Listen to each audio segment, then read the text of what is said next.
Welcome to Le Parti, your weekly destination to hear about what happened in the hospitality industry around the world last week. My name is Miriam, and this is Mish. Hello.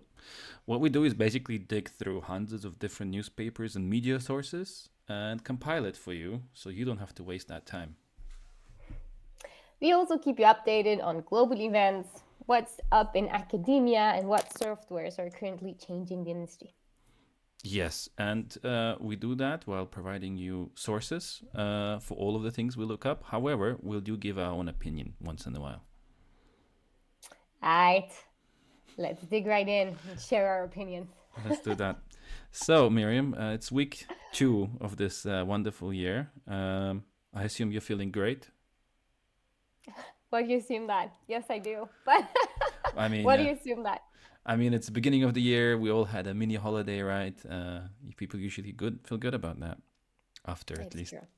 At least we have at least a few weeks before everybody feels tired again and wants to have a holiday. Yes. And somehow the new year always has this like magic of having new drive to start new things and new habits and all of these things. So yes. New opportunities, right? Before you get disappointed about what actually will happen this year. Sure. Pessimistic. So pessimistic. All right. Well, we haven't released the week 2 yet on our wonderful website. However, here are already some preview of what we have dug up this week. The beautiful Uh, Notion page. exactly. This is the source of all the information. This is where we write it up. Basically, let's go look at this. First of all, I think we can look up in the follow-up news of this year. First and foremost, Gen Z and millennials trends again. So we've looked at this about half a year ago. There was a report about what Gen Z and millennials like. Well, the fresh one from Skift has been released, and they've looked into kind of the social media, the various younger generations look into what kind of things they want to book, and also what they personally sort of why they go travel, right? What is the reason what they seek out, and exciting. I think to me the most unique thing that really surprised me was what they book. So here we can see a graph. Basically, as you can see here, almost so around on average 60% between both generations book hotels. Right? So not vacation rentals, not any boutique hotels that everybody talks about, not hostels, none of that. Cruise ships you can see are at 1%. So these two generations basically, you can say almost exclusively travel through hotels. To me, that is it's a bit of a surprise. I expected that to be a bit more diversified.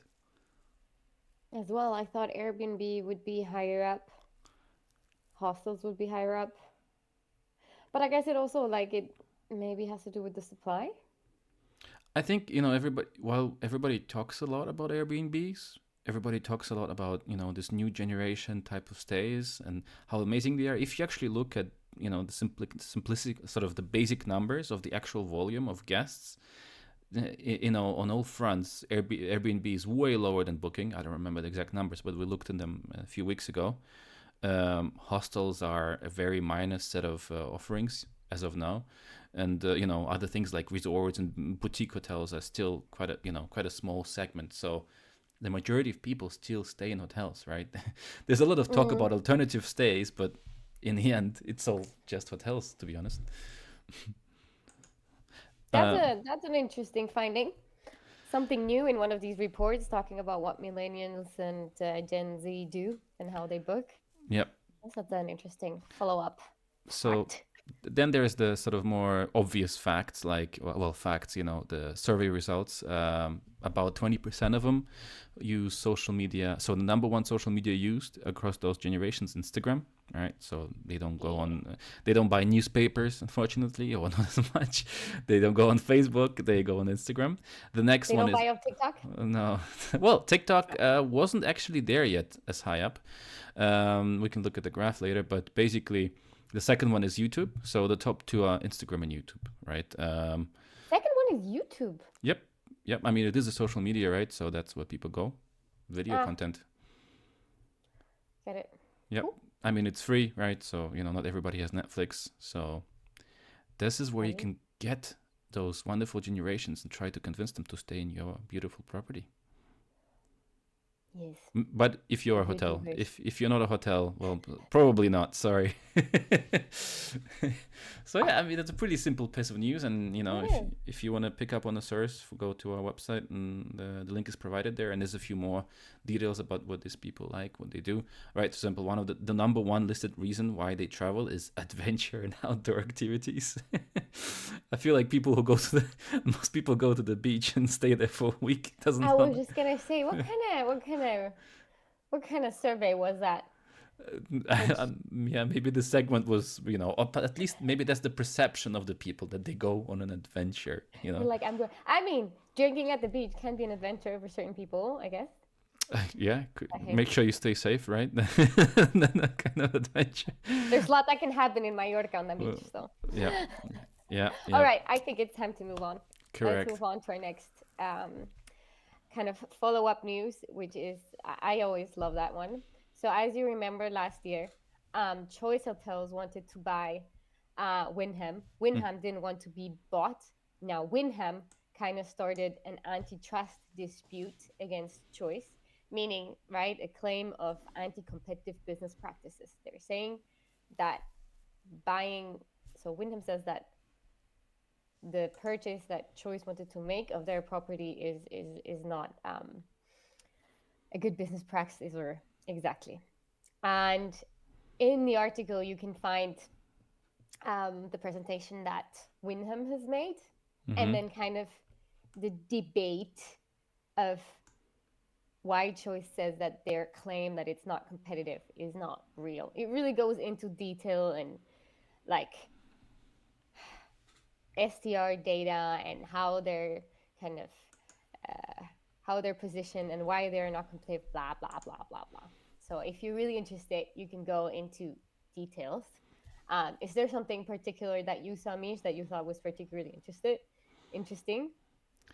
Uh, I mean, it's as a whole, right? It's probably an attempt to just get rid of a choice. I mean, it's hard to claim that this is a monopoly type of move because there's so many hotel chains out there, right? Just a few weeks ago, we talked about how there's now over 1,000 different hotel brands.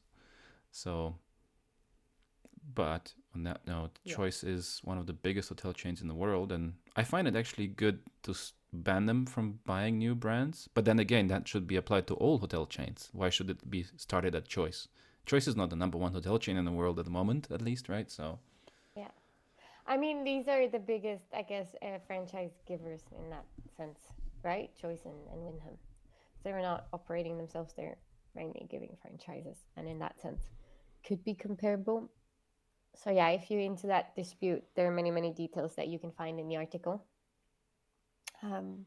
We just wanted to kind of point it out that that's still going on. I remember last time they said that they want to try again in May. So I'm sure we're going to have a follow up again in May. I mean, also, right at this point, I'm sure the people who work at Wyndham and very hyped about being purchased by Choice. I mean, we talked about it before, but like if I would be working there right now, and I mean, I'm not sure if it's a public thing and they discuss it internally, sort of openly, in a transparent way. Nonetheless, if you read the news or you follow our newsletter, you kind of might be like, "Whoa, okay, what is going on there?" You wouldn't feel very comfortable, and so yeah. I agree. Perhaps we should, it should be like democracy. If imagine one country, those referendums when different areas want to become independent, like Brexit, right? Maybe Wyndham employees should vote if they should join the Choice Hotels. So yeah. Maybe that, yeah, I think that would be a fair democratic solution. I don't know if that works like that though. No, probably not. Not yet. We'll see. Maybe one day. All Okay. right, On that note, next. we have. I mean, this is a pretty interesting piece of news. It's pretty straightforward, but the U.S. has Did. basically scored 17th out of 18 in terms of destinations in the eyes of the global traveler, right? So apparently, so Euromonitor International does this thing where they kind of rank different situations that the properties on different topics. So we have here, Mm. for example, right, you have, one second, let me zoom that in. We have sort of the top destinations out there, right? United Kingdom is number one, France, and so on and so forth. And US is all the way at the bottom. So the last one before that is China. You know, they brothers in arms, I suppose, to some extent. Um, and I mean, to me, the interesting part was why, right? So there is a pretty simple graph that explains this. And I personally, I mean, tell me what you think, but this is supposed to be sort of the ranking based on which the decision is made or where you rank, right? If I would be a tourist, I would probably maybe care about 2 or 3 topics out of this. But for example, US is the lowest in terms of government and leadership and national strategy in the eyes of the tourists, apparently, right? Below China, by the way, But right? let's be honest though, people really care. Like, do people really care about how it's governed in that sense? Yes, where they want to travel to. I kind of think this is a bit of a. I don't really like when I was reading it. I think more of it has to do with the visa, right? It's always quite complicated to get a US visa. I remember just traveling there for a week. I needed to go to the embassy and I needed to get a visa. And it was like such a headache to just go there for a week. So Um, which to me just isn't, that to me would be just such a bigger point. Same as they don't have really trains. If you go to the States, you got to get a car. Otherwise, you don't get really from A to B unless you just stay in New York. at least here for now, you can see that. So they have a category called EITA Air Connectivity Score. They're number one Mm-hmm. in them. So the air connectivity is apparently one of the best, at least amongst these 18 countries. There's Mm. no train or Flixbus or any other comparison, right? So it's mostly air. Fair enough. And there is the below what you were talking about, the visa and the visa wait time and the customs, right? So it's, I mean, the visa wait time is the lowest in the world, or not the world, right? Once again, across those 18. So, and you can see here on top, that's kind of the weight of each category. So identity, security, and facilitation, in where the visa falls into place, is 35% of the total score. And obviously they're pretty low there in terms of visa. So, I mean, I guess fair enough. But, and So, it's, oh, so that is the biggest weight. yeah, Okay, got it. out of all of them, yes, but it's not, you know, Mm. like 60% of the score. It's 35% of the score. Yeah, yeah, yeah. And then to me, though, still the relevant part of it was if you actually look at the total inbound global market share of sort of travelers, Mm. um, US is still number 3 in the world, right? So whatever you want to talk about, you know, it's not as, you know, it's not down there at the 18th, the top 3. Number 1 is France, Mm. always has been for Mm-hmm. a very long time. The one thing you can do say though is, first, for example, Turkey, right? You can see here Turkey went from 3.3.5 to 4.5%. I think it's Mm-hmm. actually mostly connected to the fact that Russians are not allowed to go to Europe, or it's at least it's very difficult to do so last year, right? Because Mm-hmm. of the sanctions, and so all of them are just Yeah. going to Turkey. Istanbul is become the most, one of the biggest logistics trends for them. Hubs for them. Like While travel hubs yeah, exactly, in the or U.S. logistics. Sorry, not logistics, travel hubs, right? Okay. And the US has indeed sort of decreased, so the 5.4% down to 5.3% of the market share. It's not a big difference, so I think, but to me, it sounds like it's maybe a more of a geopolitical situation rather than whatever the visa waiting time and other topics, right? Mm. Because you can see other countries are kind of changing due to, I mean, like I say, Turkey, 100% that is again connected to the, you know, the sanctions that Russia has at the moment. Mm. But right, like I like to think I saw the news as well, and I was like, whoa! Imagine what potential US would have in terms of tourism if they would, right, like improve their visa application, their connectivity, blah, like all the things that we talked about. I guess governance and stuff. Or I think this is a more difficult one, but yeah, But imagine. maybe, I mean, US has so many beautiful places, and I do, yeah, think that there would be a big potential. This is, I forgot how much money are they losing. there Our isn't. losses of 39 million, Where do you see that? and they lose about 39 million due to those difficulties and 150 billions in spending over the Mm. next decade if they're not making adjustments. That's kind of what I found Yeah, in I mean, considering the U.S. funny, economy is, yeah, that's like a drop in the ocean, big, right? I guess. I Maybe mean, it's yes, in if you look at the economy as a whole, but if you look at the travel industry itself only, I think then still significant. yeah, I'm sure So our fellow colleagues in the in the sector would not be excited about this, but I have a feeling the rest of the Americans really do not care if more or less international people come into that country. In fact, yeah, well, I'm sure there's different opinions on that topic coming yeah, from that. maybe it's done on purpose as well. Sorry. Perhaps, I mean, right, it's speculation at this point, but yeah.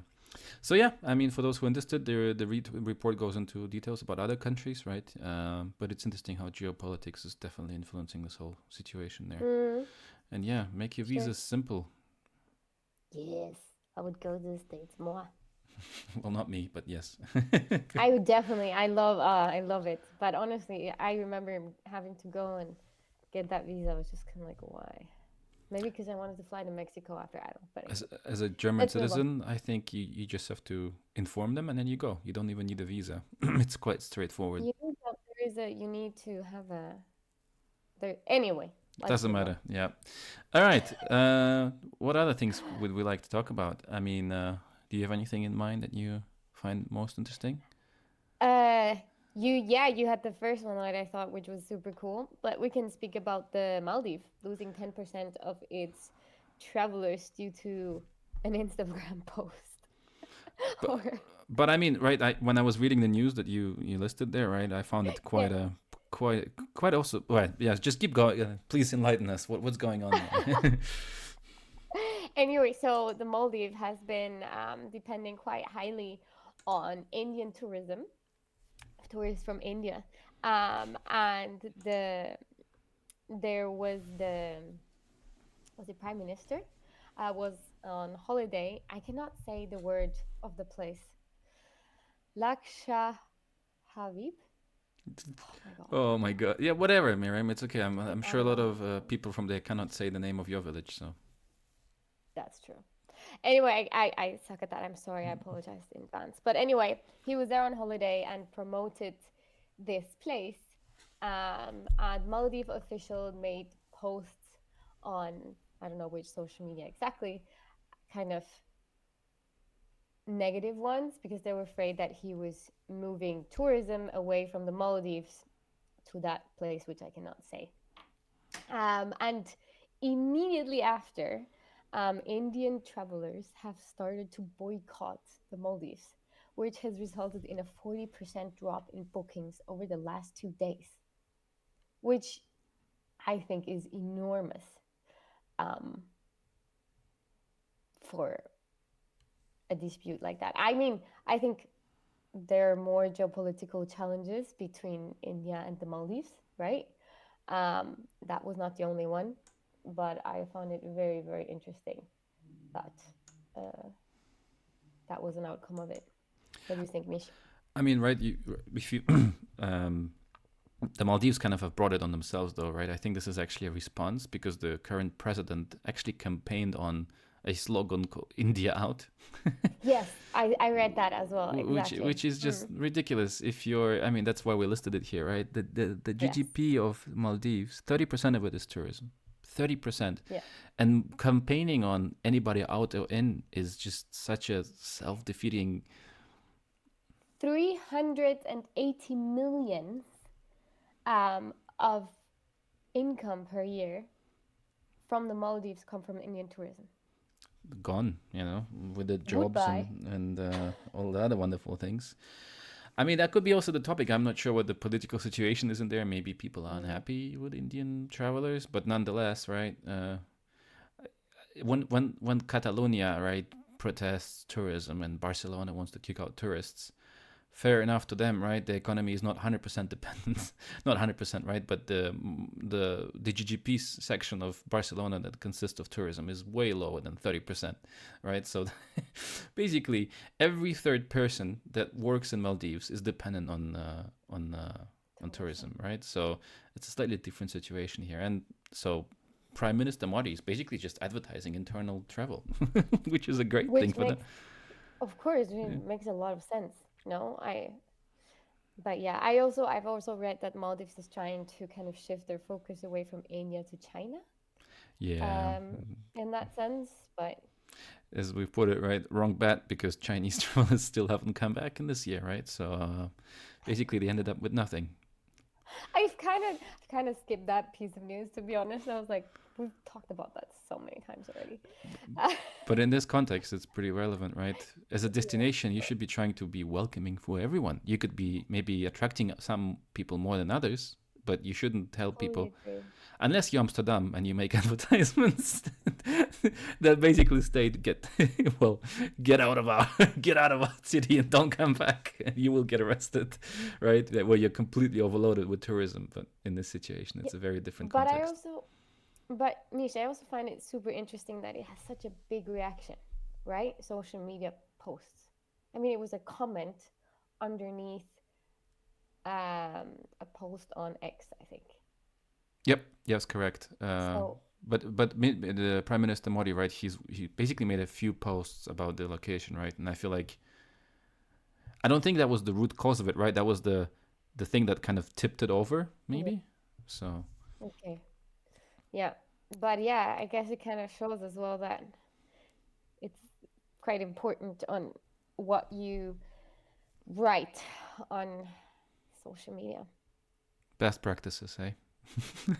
This can definitely go into the casebook for destinations. What not to do when you try to What not attract to. tourists. I Yeah. mean, sorry.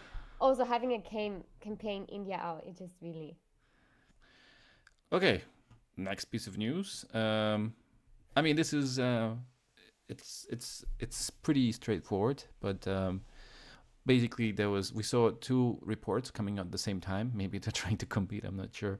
Hilton and Intercontinental, right, IHG group, both released a press release. Hilton with statement that they have opened up their 600th hotel in China, and Intercontinental is now at their 700th. And it sounds like a pretty big number, and they're talking about their strategy. So for example, Hilton is trying to apply different contract models to attract owners, right? So for example, some brands apparently are going mostly for management, some are franchise, and some are actually master leases. So Hilton is effectively leasing out properties as well in China. Intercontinental doesn't go into such details, but I assume they're going for the same thing. And this sounds pretty great, right? Wow, 700 hotel. But if you actually look at the Chinese breakdown, so this is, for example, the PR release of Intercontinental. But if you go look at the sort of the top, where was it? Oh, right, I didn't list it that way. But basically, if you go look at the top Chinese hotels chains, none of them are from sort of the Western world. Top hotel chains, China. The number one is let me show Jingjiang, I think. I don't want to mispronounce that as well, but so yeah, there we go. Jingjiang is number one. Let me zoom out here. So here we go. Basically, then there is things like Huazhou hotels, Homin, and other groups. And the bottom 10 chain group is called Gongcheng Hotel Group, and they already have 747 hotels, right? So it shows that the locals are more preferred as the partner that locals signed with, that is the owners signed with, which I think is in most cases in China, to try to make sure that the brands, that the companies that grow internally are indeed Chinese. So it's very hard to access the market. While, for example, if you look at India, we looked at a few statistics there, but the top hotel chains in India are actually, very, very different. So if you look here, Marriott is number one. At least this is the latest numbers that we could find, right? I'm sure it might be slightly different now. Marriott is 15,000 rooms, right? So that's a Western hotel chain, and it's number one. That already shows, I guess, how open India is, or how perhaps it is feasible to do business in India, even though you're not Indian per se. And then the second one is an Indian chain, and then it moves on to sort of different types of brands, including, for example, Accor, right? Accor has a 9,000. And Hilton, for example, has 2,800 um, hotel rooms in India, right? And this is a right. This is it. Actually, is another indicator that India is not a lot of rooms are owned by chains, right? So the previous statistic we looked at, China, that number was hotel amounts, right? And this is I was just gonna ask. and this is room amounts, right? Then this is from, let me see, this is, so the source is HVS, and I think this is from 2000. Oh, 17. Yeah, those numbers might be slightly updated these days, but still, right? Uh, it's a pretty major difference, and it shows that. About 200 hotels. Sorry, If you take in, it's like 200 hotels in like Hilton has about 200. somewhere around there. I'm sure now it's slightly different, right? They've had basically 7 years to grow, but yeah, we'll see. I mean, we'll see, right? I think I think India is definitely a bit more friendly when it comes to trying to open up hotels there. Uh, Yeah. and this is, for example, the 2024 numbers at least. Oh, sorry, this is 22 numbers in China. Unfortunately, I couldn't find anything in India that is more recent. Maybe, yeah, it's Mm. hard to report on the statistics there, but yeah, for example, Yeah. Oyo Hotels, a local Indian chain, was started around 2016, and I think at some point they were already number one in India with a huge amount of hotels. And this is not even on there because this is old statistics, but still. Uh, Going back to the piece of news, right? It's quite interesting how there's, attempt to grow all over the place. Like, for example, we saw that Accor alone has announced that in 2023 they signed over 14,000 keys In across, China? no, across Philippines, India, and Singapore. Right, so that's a big number, right? So I'm sure if we look at the final statistics for India, it has changed quite a bit, but Sure. it's not as net negative as the Chinese statistics, at least relative to the Western chains, right? It's obviously very hard to penetrate the So, market. what do you think? It's smarter to kind of do it like the Chinese or doing like the Indians in terms of strategy for growth I mean, it's always and good, also right, Chinese? to be able to grow internally to some extent.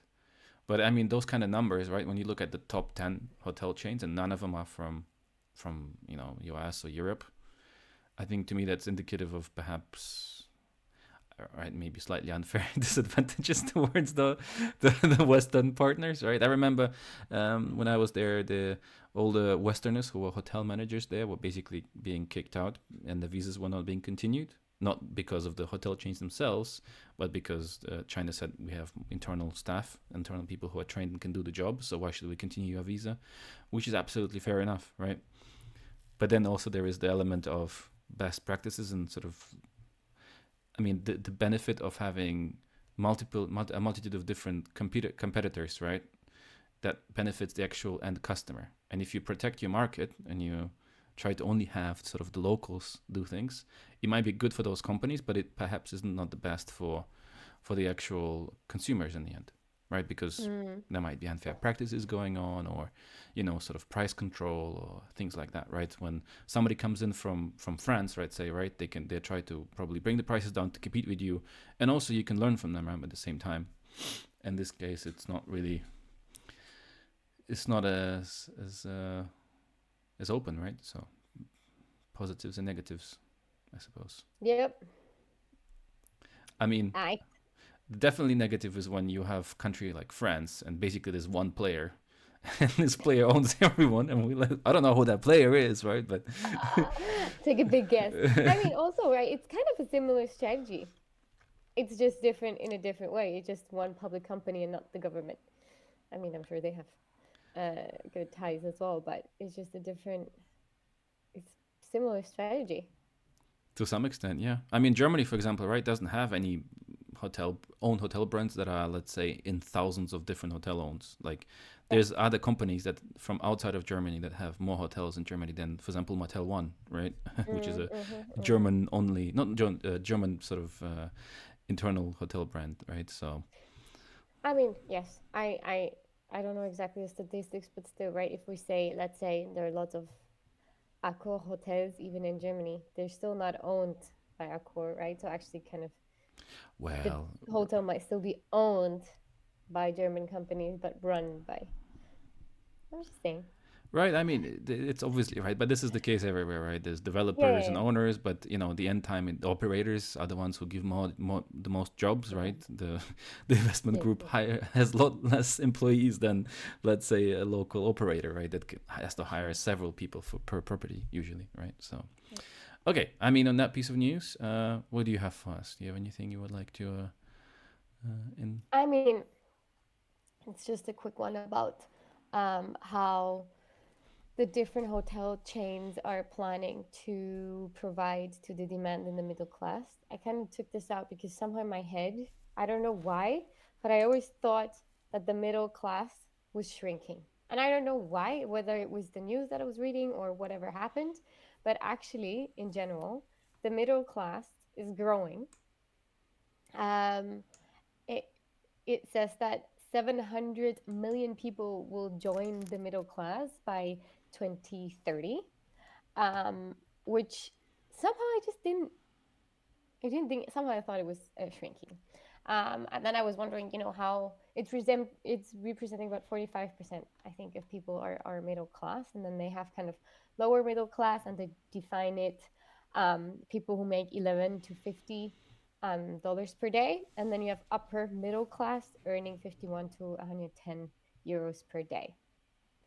And the hotels are kind of finding ways how to provide to that demand. Um, there are things like, for example, Marriott has this 4 points expressed by Sheraton. IHG's middle scale conversion brand is called Garna, which is quite new. And then we have Hyatt investing into mid market with Hyatt Studios. Um, yeah, for me, somehow it was kind of counterintuitive. But Right, I think you're correct in the sense that the middle class in Europe perhaps is decreasing, mostly because of mm, demographics, right? People are getting older and people are yep. dying. But there's a lot of countries that are currently developing in a really good way, Mm, right? So like a lot of African countries that are slowly but steadily growing out of the sort of the extreme poverty, and a few others, right? And Asia and China, all of those people, and India, right? As we saw, is already mm, becoming a pretty big player. It's so much that Maldives is kind of dependent on India, right? Right, and these people, let's say 60 years ago, were most of them living in extreme poverty, or pretty low levels, right? Definitely, lower economic class than, let's say, most Europeans did. So in that sense, net positive for the rest of the world. yes.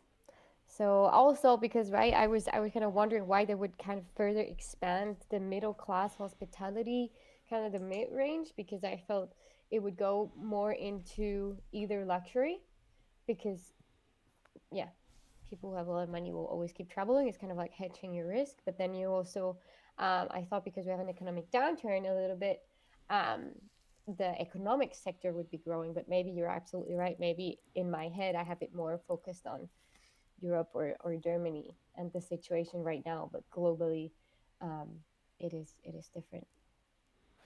That's just why I thought it was interesting. I wonder. I mean, like, right? If we're looking at India, I mean, the statistics didn't show that yet. But for example, right, the Oyo is definitely on top there somewhere, right? Then there Mm. is the Taj hotels, and also there was another chain that we saw here, Lemon Tree. I think they had a huge amount of growth since then. And China is exclusively Chinese hotel chains, basically. Mm. So all the Western chains might not actually benefit from this, because local hotel chains will actually facilitate that demand.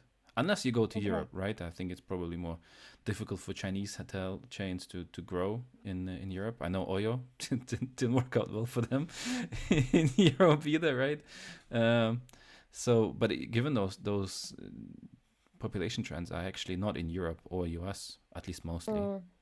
then whether Hyatt or IHG or Intercontinental or anybody else starts a new brand, Mm. won't make a difference, because those Indian travelers are probably traveling in India and apparently in Maldives. So we'll see. I mean, I think the middle class section is also quite interesting sector for owners. right? Because you kind of provide a product that has limited service, but still can pay quite a high price for it. But they're also okay with limited services, so that's why The they're article, also extending that.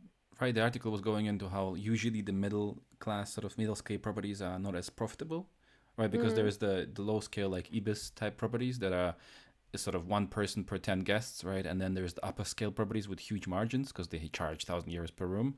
And the middle mm, class usually was kind of middle scale, was somewhere in the middle, and nobody knew what to do with it. But I think now with the digitalization, you can definitely fix that quite a bit. yeah, But by having less staff and more automation, that's in a for nutshell. sure. Well, I think on that note, we've covered all the news for this week, Miriam. Yes. And there is more in our newsletter that you can check out at liberty.com in the description below. All So right, all right. I guess I see you in a couple of weeks Tomorrow. again. Tomorrow. Well, not on here, but somewhere else, I'm sure. Yes, you will see me tomorrow. Okay. All right. Thank you very much. Thank you, everyone. Bye bye. Bye bye.